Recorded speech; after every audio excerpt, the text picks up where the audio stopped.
നമസ്കാരം. Raf talk ഫുട്ബോളിലേക്ക് ഏവർക്കും സ്വാഗതം. കോൺമെബോളിൻ്റെ വേൾഡ് കപ്പ് ക്വാളിഫയർ മത്സരത്തിൽ ബ്രസീൽ കൊളംബിയക്കെതിരെ വിജയിച്ചു കയറിയല്ലോ.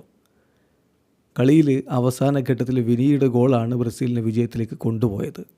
പക്ഷേ ഈ കളിയിൽ ബ്രസീലിന് ഏറ്റവും ബ്രൈറ്റസ്റ്റ് ആയിട്ടുള്ളൊരു സ്പോട്ട് അത് നമ്മൾ ചൂണ്ടിക്കാണിക്കുമ്പോൾ വെസ്ലി തന്നെയാണ്. വെസ്ലി ഫ്രൻസ എന്ന 21-കാരനായിട്ടുള്ള റൈറ്റ് ബാക്ക് കളിക്കളത്തിലേക്ക് ഇറങ്ങി വെറും 11 മിനിറ്റ് കളിച്ച് പൊളിച്ചെടുക്കുന്ന പ്രകടനമാണ് നടത്തിയിരിക്കുന്നത്.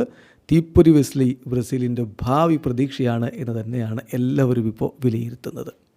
കളിയുടെ 79-ാമത്തെ മിനിറ്റിലാണ് അദ്ദേഹത്തെ കളിക്കളത്തിലേക്ക് വിടുന്നത്. അദ്ദേഹവും സാവിഞ്ഞോയും ഒക്കെ വന്നതിന് ശേഷമാണ് കളിയൊന്ന് ബ്രസീൽ ഉണർത്തിയെടുത്തത് എന്ന് പറയേണ്ടി വരും. അവസാന ഘട്ടങ്ങളിലൊക്കെ വെസ്ലിയുടെ നീക്കങ്ങൾ വളരെ പ്രധാനമായിരുന്നു. ഈ കളിയിൽ 11 മിനിറ്റ് കളിച്ച വെസ്ലി 12 പാസുകൾ കൊടുത്തതിൽ 11 കൃത്യമായി ലക്ഷ്യത്തിലേക്ക് എന്ന് പറഞ്ഞാൽ 92% പാസിംഗ് ആക്യുറസി.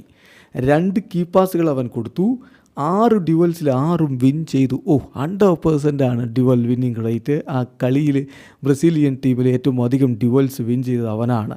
3 തവണ അവൻ എതിരാളികളിൽ നിന്ന് പന്ത് റാഞ്ചിയെടുത്തു. ഗെയിമിൽ അവൻ ആ കാര്യത്തിൽ ഫസ്റ്റാണ്. 2 തവണ അവനെ ഫൗൾ ചെയ്യപ്പെടുകയും ചെയ്തു. കിടിലൻ പ്രകടനമാണ് തൻ്റെ ഡെബ്യൂ ആണെന്ന കാര്യം കൂടി നോക്കണം വെസ്ലി ഫ്രൻസ നടത്തിയിരിക്കുന്നത്. തീർച്ചയായിട്ടും ബ്രസീലിനെ സംബന്ധിച്ചിടത്തോളം വിങ്ങിൽ ഒരു മികച്ച താരം വേണം. അതെപ്പോഴും അവർ ആഗ്രഹിക്കുന്ന ഒരു കാര്യമാണ്.